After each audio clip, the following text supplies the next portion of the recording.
writing is hard, and I spent a lot of years of my youth like thinking about writing and not actually writing that much. So in the past, when I've tried to do panels like this, I couldn't really find anything that I had written. And so it was sort of like this really fortuitous thing. I was cleaning the library the other day because Stephanie Perkins was going to be sleeping in it. And I found this folder of stories and from high school. And this, I would say that though I didn't produce very much writing, one way that I did produce writing in high school was every year I wrote a story for my best friend for her birthday. The first year it was called, it's very sweet, it was called Tahitian Passion, Flesh Gods in Paradise. The second year I did it, it was a choose your own adventure book. It was in a journal and it had a tarot theme and like tarot cards tipped in. It was very fun. And this is sort of the pièce de résistance.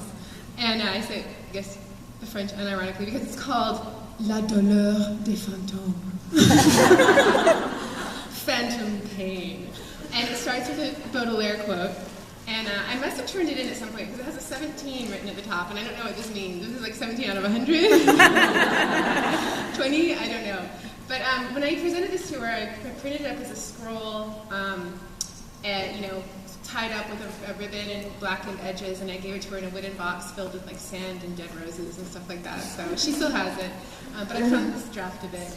And I hope that that all of my writing at the time wasn't quite as pretentious as this. I hope that it's sort of a gothic horror story, and I hope I was trying for extra pretentiousness, because it would be horrifying to think this is really what. But I know I was a very pretentious teen writer, as you will see. Wait, how old were you?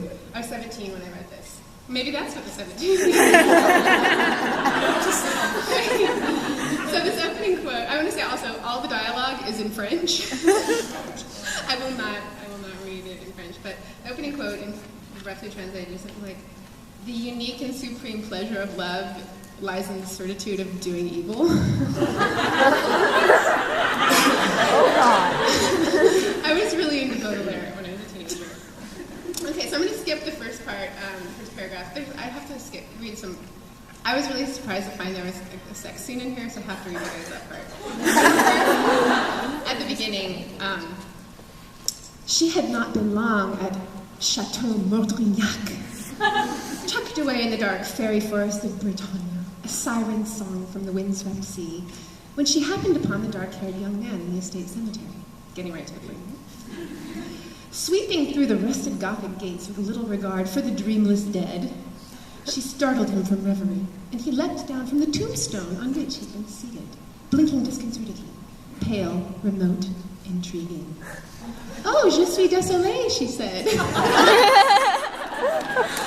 And then all this dialogue is in French. I didn't mean to bother you. And he says in French, "I was lost in a memory as ineluctable as a tomb. You have returned me to the living. Merci." She noticed he was dressed all in black and imagined he'd been mourning his love. I gotta stop here and say this is printed in a very fine, small cursive font in columns. Okay. It's really hard to read. He'd been mourning his love, a beautiful girl with nighttime hair who'd been thrown from a horse as they were riding along the mystic granite cliffs. "Je m'appelle Laurie," she said. Okay, enchanté. He offered his hand, and it was as cold as a marble tombstone beneath the shade shroud of the forest. Cold? Huh. Cold hands, warm heart. I wonder what that could mean. Will you allow me to... If you say he sparkles, I will... This was 1988, and he was marble-like. Okay. Yes.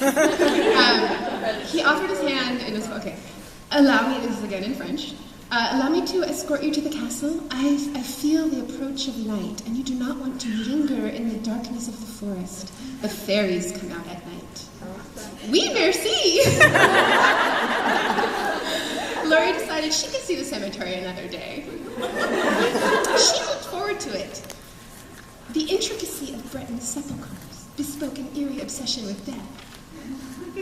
And she hoped to reach an understanding of the history of the desolate chateau through the eloquent silence of its dead. She's going to. Oh, she is going to. But the young man was compelling. His eyes spoke to her in powerful ways. She passed through the massive gate and waited to close it behind him, but he did not follow her. He hesitated at the threshold, extending a hand to her. Thinking she'd somehow offended him, she reached for it, and he closed his hand over, and he enclosed her hand in his own chilling one, and stepped out of the cemetery. Lori paused to secure the gate, and when she turned back, he was gone. Hollow winds stirred the foliage of the encircling forest and dwindled away like echoes, leaving in their wake an unholy silence, as pervasive as the silence of a church room. There was not a breath or a heartbeat, not a soul anywhere. Oh, Lori, what have you done? I'm going to skip the description of the chateau and only reading my favorite line of description, which is about the broken windows of this old castle, and how the harsh Breton winds had raged through like vandals, smashing heirlooms and shredding the once white draperies, which strained outward like soiled doves with their tail feathers pinned to God's lapels. Sorry, what is God wearing that has lapels? Like a smoking jacket? God's like, get off me! God is Hugh Hefner. I think I actually saw God walking through the conference hall the other day. Yes. Did he have doves? Yes, it was in the signing line. Okay, so she passes a sleepless night and is woken by, she hears wind chimes.